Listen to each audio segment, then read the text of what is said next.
Mada. Sawa.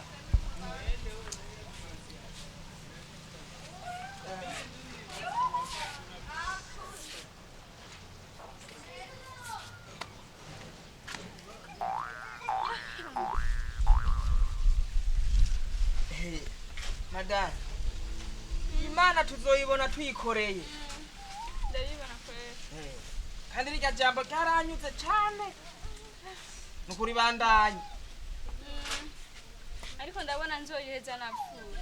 Ibyo ni bitanguye uzoyibona? Napfuye kweli. Cyangwa wewe wasize yakana. Asama. Ndumva nje ariko wabegute. Niyagira kantu ukorokereza munda twoba tugowe. Nuko nzarigira inyice mugabo. None kari pasiteri yabivuze ari jambo ry'Imana.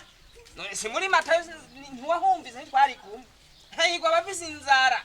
Yaho reraho. Nakumva ati nukororereye. Nacha here man.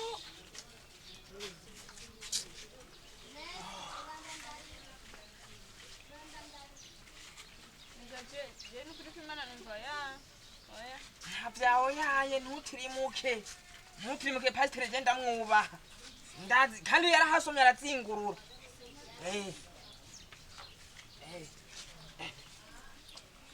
Abonga. Hodi. Oui. Yesu ashimwe cyane. Amen amen. Amen amen. Amen cyane. Yego. Umeze neza. Bashi. Mwebwe tumeze neza cyane. Yego. Ndabona muratagase. Aha turatagase cyane gose. None je nako ndarengana shambo gateka nje hano nsaba amazi yo kunwa kubera umva yego ndi mu gikwa cy'Imana ngaho nari nyote mu gateka. Amazi yo kunywa. Ngaha. Nuko harage mudufise natwe no tubegagurirayo ntabwo. Ibyo kurya. Ngaha muri iyi nzu. Tujyaga mu nzu ntacyo kurya, ntacyo kunywa. Madame mwihorere. Izi ni ntumwa za Satani zije kudutirimuke. Uzanye ibintu by'amazi ngaha nibyo kurya. Ugomba kuvugura ijambo Imana pasiteri yatubariye. Aho pasiteri ni wahe? Ubwo nuko uramubesha. Amubesha yabizingwe. Zana ya bibiri. Ariko namwe abaje n'ababishengero nuko mumeze. Ni hatari mwebwe mutahura na. Oya ntago Twazariyo Bibiliya dusome. Natari. Muka muri kigo gwahigwa abasonze. Wewe umaze nk'imisi ngana gute mu amutanwa mutajya. Twebwe. Imisi tumaze ni nkingahe ni nkiyi. Aha. Turayitwaye. Nkiyi. Muka muri kigo. Nabandi babura hirya twarahevye no gucanira. Twaramanitse. None n'abana niko bimeze. Turomonde. Matayo. Hewe. Soma. Matayo 5. Igice cya 5 ku murongo. Uwa gatandatu. Gatandatu. Ku murongo wa gatandatu. Ari pasiteri ngo abafise inzara. Twebwe na madame turafise inzara. Banuka kandi gabwe inzara n'inyota para. Ntamazi rero n'amazi. None kunyatsa arega musa ibindi bintu ijungane ntirira. Asiri yaciye avuga ngo hego bafise inzara n'inyota. Acaroga mbare mugenzi. Je nawe ngomba iryo juru je nzotaha. Ukaba umuhigwe nkanje. Mubwo buryo nyene. Sindakwifuriza yuko no guha amazi ngo akubuze ijuru. Aba ntarize gusoma no kwandika. Urumva amazi yako yo tubuze ijuru. Twesimo kuyareka. Ibyo kujya ko byo tubuze ijuru nawe ndakwifuriza nawe. Hera ubuhebe. Mbega kuri umukristo. Pasiteri ni wafise ikorwa cyo gutahuza cyangwa impwemu yera n'abafise. We nta mwemu yera ugera muri. Ega mwemu yera cha muri pasiteri. Muri pasiteri. Mwemu yera ari ku bantu bose bamwemeye kumuha ikibanza. Mwemu yera ari ku bantu bose. Kandi nahataba no mukuzi Mariyo. Nunga harahari imbabura. Kwamanitse. We umviriza rero. Jewe umviriza jewe nukuri muri inshuti zanje sivyo. Sinokwemera yuko mujya kwa Satani kwa Rusuferi. Mujye gushaka ingwi zihiye. Urumva?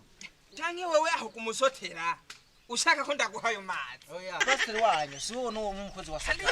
Reka gusomera duheze rino ryungane sivyo. Muri Matayo 5 igice cya 6 igice cya 5 ku murongo wa 6 taravuga ngo hahigo ngo abafise inzara n'inyota byo kugororoka kuko aribo bazohazwa. Aravyumva? Reka si ni mu buryo bw'imwemo si mu buryo bw'umubiri. Urumva? Ibyo urabizi. Ijambo ry'Imana riravuga neza yuko hari no kwisonzesha kutagira ikimazi. Usanga uri kuwicira ubusa. mutahura ijambo ry'Imana musome aho urabana kuvuga ngo igice cya gatanu gifise imirongo 48 sivyo burya ubandanije usoma ugenda utahura neza ico muhe w'Imana kuganiza mu jambo ry'Imana sivyo kuvuga ngo inzara n'inyota ngaco ubona munsi kugira imbabazi urumva n'ibindi byinshi ngaha biruzuyemo kwitondera ibyagezwe none muri twebwe na pasteri uwihenze ninde je nibaza mwebwe mwatahuye nabi kuko mwebwe ntimwasenze muhe mwira ngo abatahuze kuko niwe wenyene ashobora gutahuza umuntu ijambo ry'Imana je numva n'inzara yongerekana ahubwo ni murabe ko kwanya musimbire ku ibotike mucane imbabura muteke mufungure kavya bintu mengane mwoca muja no kuvuga ngo uwiyimye azahanwa nk'uwiyahuye iginzara yo gatura umuntu no kuje mbere ndagiye he bibira yankewe iyi ntimuyiboneye irimo byose mata ni twatahuye nabi nabo cyane imbabura wagikenyawe ere kubandanize ngo ni byo kugororo genda urabu kwa utunyaruka ereka nabafise inzara n'inyota hefo byo kugororoka yo nyarutse nje mucuma n'amazi mwereka nagomba ndahagandagurikire emwe abakozi b'Imana umuntu yari kuva mubeshera kumba ari twebwe twatahuye nabi mukama yo mana we inzara yo gutura umuntu gutahura fo